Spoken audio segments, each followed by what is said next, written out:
Hi, I'm Dr. Caroline Leaf, and welcome to my podcast, Cleaning Up the Mental Mess. A podcast where I try and give you good mental health strategies to help you manage your mind so that you can manage your mental health.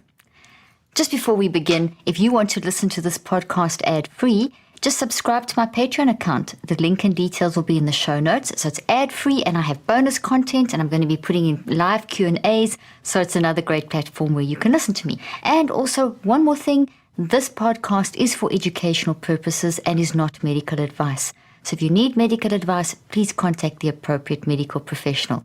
And now on to today's podcast, which is all about the mind and what happens when we don't use our mind properly. This is from a bunch of questions I was asked recently by a couple of reporters, and then just in general, the kind of questions that people ask me, like what is the mind and what happens when we don't use the mind properly. Now, I always talk about the mind on this show, and we know that you've heard me talk about the mind being separate from the brain, but that the mind shows up in the brain. The mind uses the brain. The mind needs the brain, because the mind has to put what the mind is focusing on somewhere so that you can use all that information to show up as who you are. So the mind-brain-body interaction is absolutely vital. The mind shows up in the brain and body follow the pattern of the mind. And so that we have the experience, the mind processes it into the brain as a physical change, which is neuroplasticity, and then we show up in what we say, what we do, how we feel, how our body feels, our perspective, and so on. So that's your basic overview if you've never heard me before, or if you have heard me before, it's always good to hear these little summaries again. So I was asked, and the specific question was, what are the dangers of not using the mind correctly? So just that question's quite interesting, because if you think of it, how are you using your mind when you are your mind? Okay, so your mind is you. It's your aliveness. It's your ability to think and feel and choose. So, definition of mind, your aliveness, which enables you to experience life. And experiencing life means that you are thinking, feeling, and choosing about life. And all that lands up in your brain. Your mind uses your brain to put all that experience in as this change, as I've been saying. So, how do you make sure that the way your mind is thinking, feeling, and choosing about life isn't going awry or going crazy or messy? Or if it is messy, how do you fix up that mess? So it's kind of like there's another part of mind that seems to manage the messy part of mind. And you may have heard me say this before as well. And we do have that. We have this inner mind, this inner wisdom, this non-conscious part of us that has all of our experience, but at the core of the non-conscious is this incredible ability that we have as humans to instinctively kind of know what to do. I call it wired for love. I also call it our resilience factor. I call it the wise mind. There's this deep inside part of us that is always there, has always been there, but develops and grows as we go through life. So what we want to do to make sure that we don't have this messy mind all the time driving us, but that we catch the messy mind and fix it, is we need to tap into this inner resilience wise mind. So a lot of people talk about the wise mind, and so I'm going to use that term. The wise mind is, as I've already said, this inner knowing in our knower, this inner wisdom, this inner think, feel, choose that is always on your side, always wanting the best for you, always trying to bring balance back into your life so that you have peace, that your body's in its healthier state, that your mind is in its healthier state. So this inner wisdom is always working to focus on the messy mind, to tell the messy mind it's making a mess, and that there's an impact of that messiness. So we can operate in these two states, but it takes a bit of practice, and it's not that difficult, but we get better and better at it all the time. So what we want to do to manage our minds is to be able to step back into this wise mind. So it's kind of like, and you've heard me say this before, so there is a little bit of refreshing of concepts here, but I think it's really important because it's pretty hard to understand sometimes. But we have this ability to stand back and observe ourselves. So just, try this now. I'm now suddenly very aware of how I'm using my hands, how I'm smiling, how I am putting my words together, the tone of my voice, the speed. and so on. So I'm observing myself.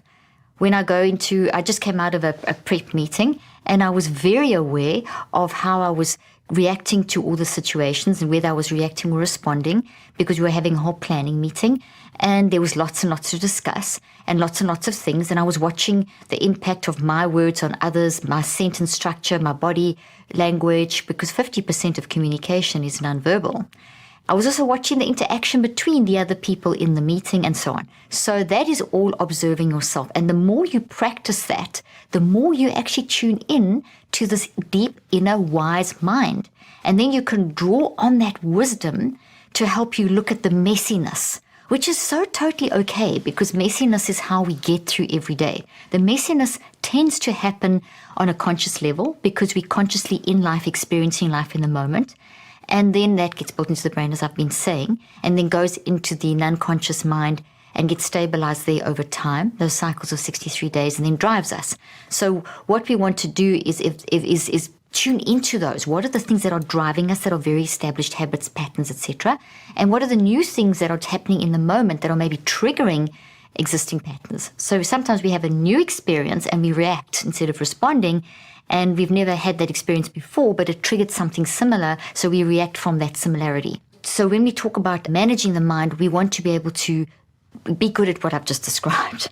So when we aren't good at what I've just described, that's when we can get into these cycles of overthinking, of ruminating, of overreacting, of getting, very frustrated and irritated, showing up, getting like worked up about that, and then that impacts our emotions and how we feel in our relationships and our perspective and all kinds of stuff. So the way the question was asked to me, so that's kind of foundational, and now I'm going to sort of go into the little bit more depth about the questions.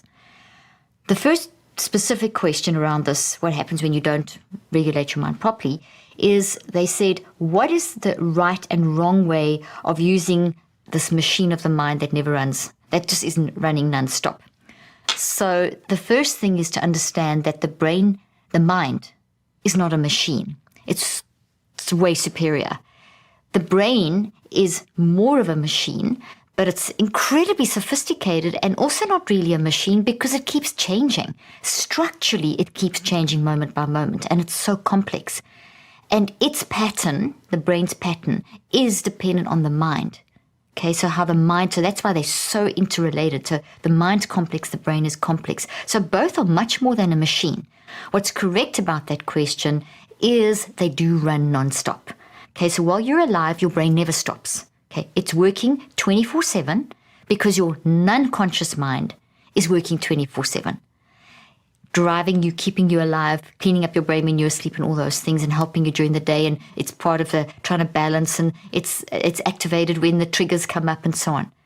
The conscious mind, which is awake when you're awake, and the subconscious mind, which is between the conscious and the non-conscious, those two are only awake when you're awake. So conscious, subconscious, awake when you're awake, do a lot of work, very busy, very active, and tend to be quite messy.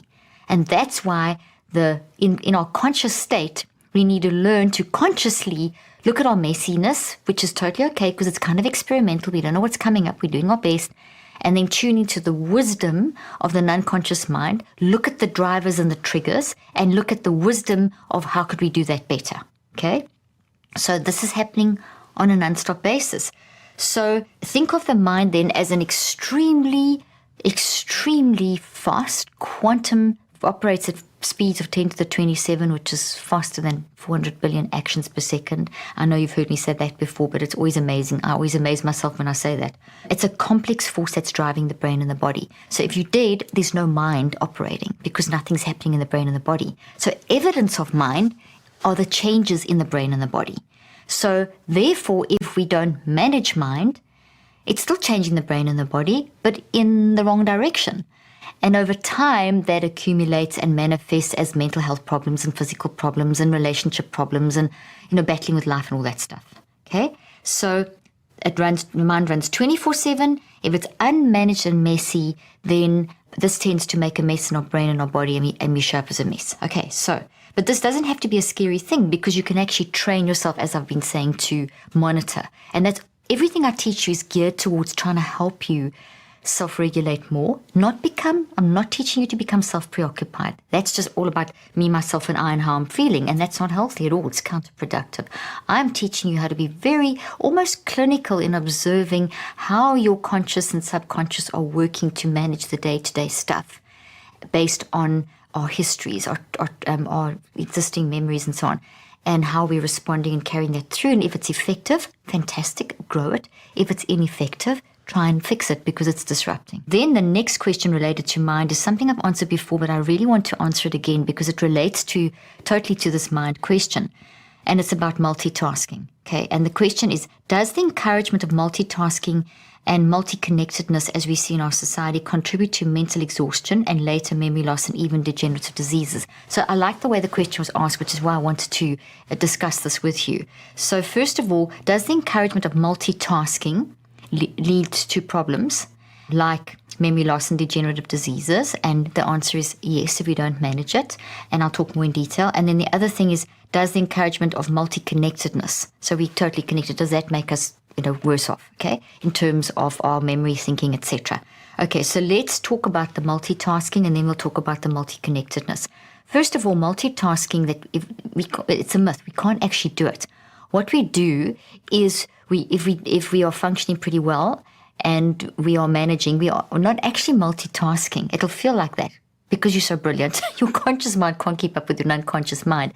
But your conscious mind is you're just doing stuff incredibly fast and incredibly efficiently. So you're working in these very finite conscious bits of activity. You do this. But there's a way you've got into a state where you're able, even if you haven't finished the task, you can get an open and a closure, open and a closure, open and a closure. And that closure is, I've closed at this point, I know where to come back. Open, close, that's finished. Open, close, that's finished. Open, okay, close here, I need to come back. And so you go through the day. Multitasking is open, like sometimes how I work on my computer, which drives my team crazy, where I'm doing research and there's just stuff, a million things open on my computer, saved all over the place, and I really sometimes have a hard time finding stuff, but then I use my memory and I eventually find it. But that's not the most efficient way because it wastes time.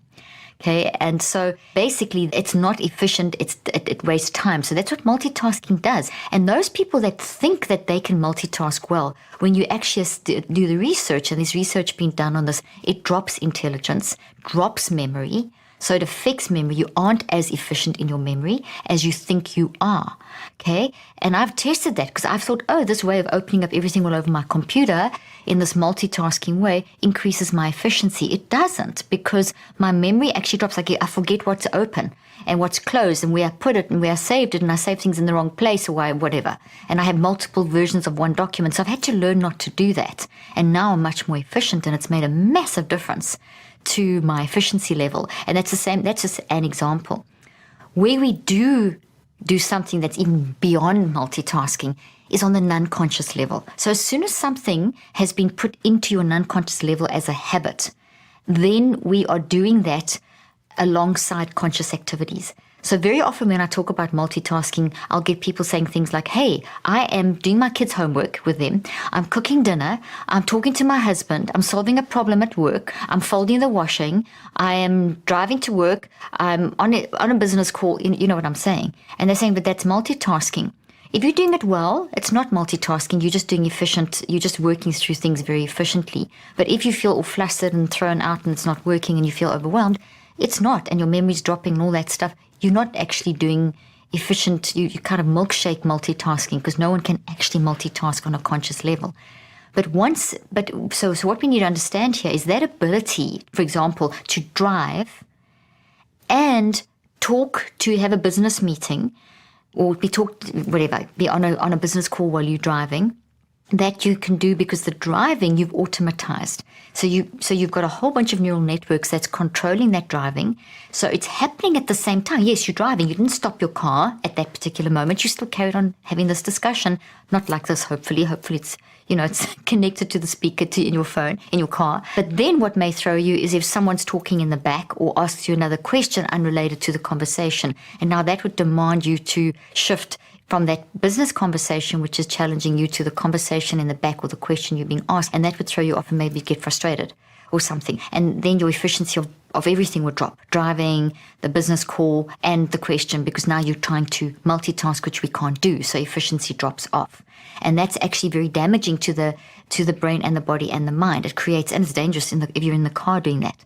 So the point here is that certain habits that we have, certain things that we do every day have become automatized. So around 90% plus of our day is driven by these thoughts inside of our non-conscious brain and body that are driving our basic functions of the day.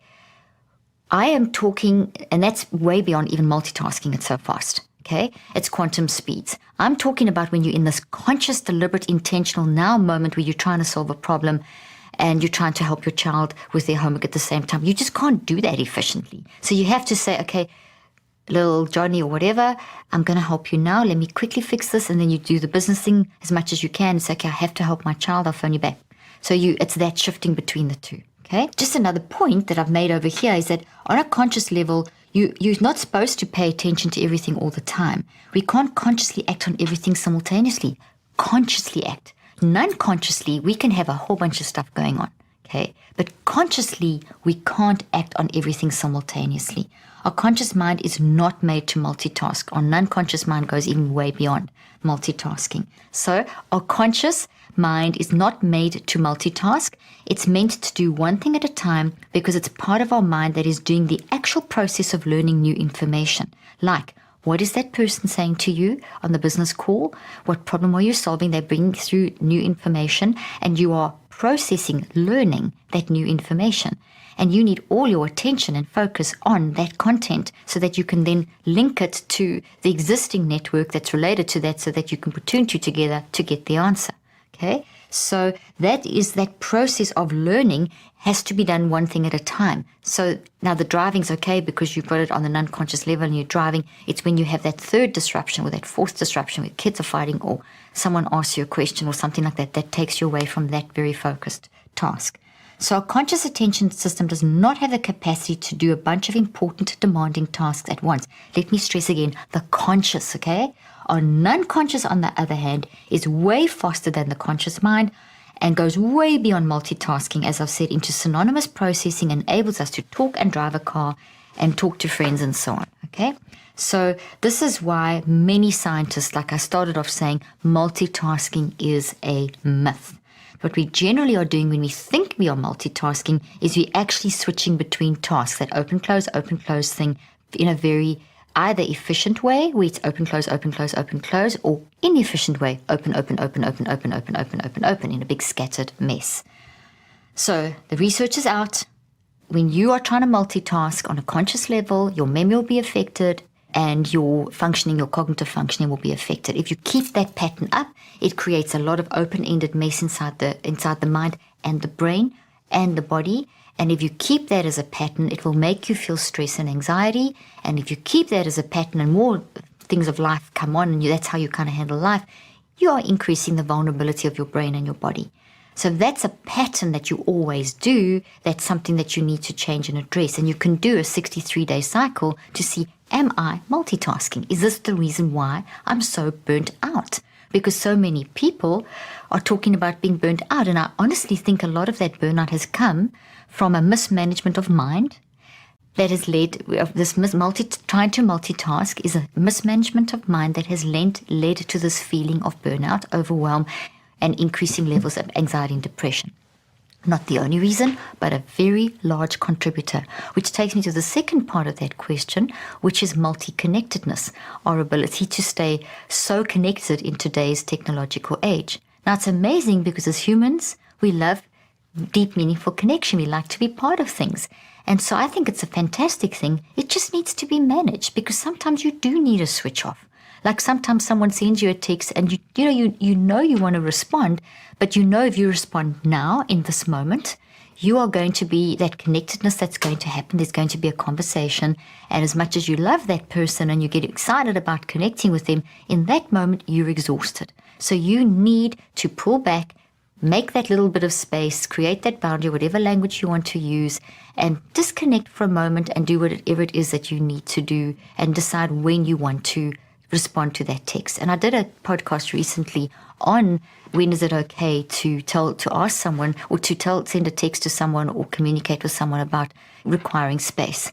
And we need to do that. Otherwise, connectedness can go, can move into a negative kind of thing. Meanwhile, we love to be connected. So, manage the connectedness in a way that works for you. There aren't rules.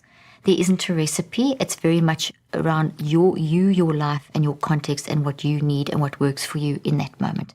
So the more self-regulated you become, the more you get trying to multitask under control, the more tuned in you'll be to how much connectedness you can handle in any one moment, and the more disciplined you'll become about controlling that connectedness. So if those are two things that are big issues in your life, I strongly recommend you do a neurocycle. And as you know, I teach you the neurocycle on this podcast. In my books, my latest book, Cleaning Up Your Mental Mess, so much detailed information on how to do the neurocycle, which is a system for how you get your messy mind listening to that wise mind and rewiring your brain in the right time frames. A lot of the time we just don't spend enough time rewiring. So we do a little neurocycle for a few days, or we try and get this under control for a few days, but we don't consistently do it for 63. So we don't rewire, we don't put it in an unconscious, so it continues being a problem in our life. You want something not to be a problem in your life, you need to go for the right amount of time in terms of wiring the brain. The next one was also a good one. How do you reprogram the brain, which is basically rewiring the brain in the face of so many toxic stimuli without the risk of going back to a previous state of negative thoughts and mental overload? And I like that question because this is a really good, mind management question. Okay, so how do we reprogram or rewire our brain? I think you know the answer. With your mind, with your messy mind, listening to your wise mind. You're standing back and observing yourself. All the stuff I've laboriously explained already in this podcast. So we use our mind to change and reprogram the brain. Mind management, however, is a lifestyle, and that's why I wanted to stress and answer this question. What I teach is not a quick fix. If you're looking for quick fixes, you have definitely come to the wrong place. It is not 5 little quick steps to change your life forever. It is a lifestyle of using this mind-brain process and developing a healthy relationship between the mind, brain, and the body to drive the neuroplasticity over your lifetime. And the more you do it, the more resilience you have, so the more you are ready for the next struggle, which is unique in itself. Okay? So my research and clinical experience, which is extensive over the last 38 years, has shown that to prevent going backwards into previous states of toxic and mental overload, we need to get into mind management routines. So I'm all about mind management routines. So I've talked about on this podcast, you can search, I'm not sure which number it is, I talked about my daily routine. I'm going to do it again. In this book chapter, the last chapter, I give you my daily routine that honestly, once you can adjust it to suit yourself, but it gives you a good broad overview of how you can train yourself to become very routine driven when it comes to managing your mind. Because when your mind management's not in a good routine, you're going to be very erratic about how you apply the principles of mind management, and then you're going to live more in a messy mind than you are in a managed mind. And that has all the consequences that I have spoken about extensively on this podcast. In my book, I talk about it here, and on my app. So if you prefer to be helped, I don't have my app little thingy here, but I have an app called Neurocycle, same name as this concept, and the app basically I walk you through. So with audio and with video and a little bit of text, I walk you through 63 days. And so if you want to work on not multitasking, or you're over connecting with people and you don't know how to create boundaries and all that, whatever the main problem is, work on one problem for 63 days, I hold your hand through the Neurocycle. And in the Neurocycle app, there's also decompression activities and there's little tips to motivate you and things like that. So there's some great help in that. So there's different ways that you can get into this system. Okay, so how does a better organization of the mind go to the root of illnesses and anxiety and depression, which affect an increasingly sizable portion of the world's population? Okay, so intuitively, and I've said this constantly, but it bears repeating, our conscious thoughts have the power to affect our actions, okay? That is the same as what I said in the beginning. The pattern of our brain and our body follow the pattern of the mind. So this is another way of saying that, and that is that our conscious thoughts have the power to affect our actions, what we say and what we do, which then obviously is going to then impact our emotions, how our body feels, and our perspective. So our conscious thoughts. And those conscious thoughts are driven either by the wisdom of the unconscious mind or driven by a trigger response to toxic responses in our unconscious mind. So everything you say and do comes from a thought, and you've seen my thought trees, and that thought's either healthy or toxic, okay? And basically, the conscious thought that you're having has the power to affect your action, what you say and what you do, how you show up, that email, that conversation, that meeting, that discussion with your husband, with your kids, handling that situation, whatever. So the conscious thought controls that. That conscious thought is whatever's up, okay? And it's linked, they're never alone. They're always tied to something that they're associated to. So there's other thoughts in your unconscious that these are associated to. So when this comes up, it pulls up. Maybe toxic, maybe other healthy. If it's healthy, you're fine. Whatever you're doing is going to be no problem. But if it's toxic, whatever you're doing, we're saying, is not going to be great. So your conscious thoughts are driving those actions, okay? And those conscious thoughts are being driven by the thoughts that are in your brain and the unconscious mind. So by self-regulating, you can kind of work out what's going on there, okay? So let me give you an example. So I was really tired last night, which I am always at night because my days are so full, and I just felt like completely switching off and watching Marvelous Mrs. Maisel. That's what I'm watching at the moment. I love that show. It's hilarious. And I just wanted to switch off. It had really been a full day, and my husband, very sweetly, very gently, just wanted to discuss some more about the business meeting, the 4-hour business meeting that we'd had in the morning. I didn't feel like discussing it. He was quite valid in the question he asked, but I didn't feel like discussing it. So my reaction was not very healthy. It was kind of reactive, toxic, and I got really irritated and said, I snapped, I just want to have a break, blah, blah, blah. What I could have, and see what happened there was that my reaction was toxic. So my conscious thought, as my husband asked me, my conscious thought was, that came up. It was a great meeting. It was a very valid question, all that stuff. But because I was tired, this dragged up, I'm tired, I don't want to talk about work, and I was triggered, and a previous sort of situation that maybe I hadn't ever resolved popped up, and that's how I reacted. So I caught it, apologized, my husband apologized, I watched my Marvelous Mrs. Maisel, and we discussed it this morning. So I did a whole little neurocycle, gather, awareness, reflect, etc., and went through it and solved that problem in a moment. So by using the neurocycle consistently for the big stuff, I can use it quickly in the small stuff. So this is a really excellent way of managing your mind correctly. Thank you for joining me today. I hope this helped you. And I know that you're going to be managing your mind more and more. And let me know how this is working for you. And send me questions. As you can see, I love answering questions. Answering questions is an amazing way of getting this stuff into detailed ways into your hands. So send me your questions. I love answering them, and I will answer them. Thanks so much. I'm Dr. Caroline Leaf.